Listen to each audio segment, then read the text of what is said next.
شركة بيرزادة المسرح ومعالج بنفس الوقت. يعني صار لي 4 سنين أنا أشتغل به.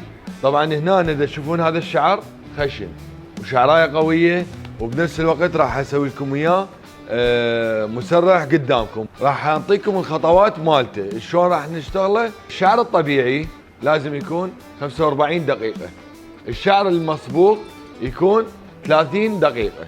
دائما المسرحات والمعالجات مو على الجذر، شعرها محروق من جوا، ومن جوا بكسرة قوية، العفو من الجذر، من الجذر كسرة قوية ومن جوا محروق. راح تقول لك انا اريده تسريح، انت ما تقول هي راح اسوي لك تسريح وتسوي لها تسريح وتكوين الشعر من فوق اللي جوا. اوكي الفوق راح يصير سرح وناعم وحلو، زين الجو ايش راح يصير بيه؟ مو بس تحترق، راح تتدمر. فاحنا دائما شو نسوي؟ شو نقول لهم؟ نقول لهم راسا نتفق وياها اللي قدام، عزيزتي يكون هذا منا لهنا راح يكون مسرح ومنعم 100%، بس الجو راح يسوي كذا بس معالج. حتى لو يصير بي اكو دائما يصير نقول لها سرح شويه، سرح 50%، نقول 40% سرح، بس النعومه 100% تصير.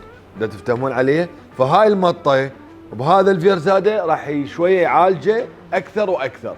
هسه احنا مو خلينا 45 دقيقه، نجي بالبخاخ نجي نشطفه نرش عليه مي، بعدين نسحب الماده نسحبها بهالطريقه وخلاص. هاي ماشي عيني. وراها تنشيف، ورا التنشيف راح يكون شسوار، ورا الشسوار راح يكون كوي.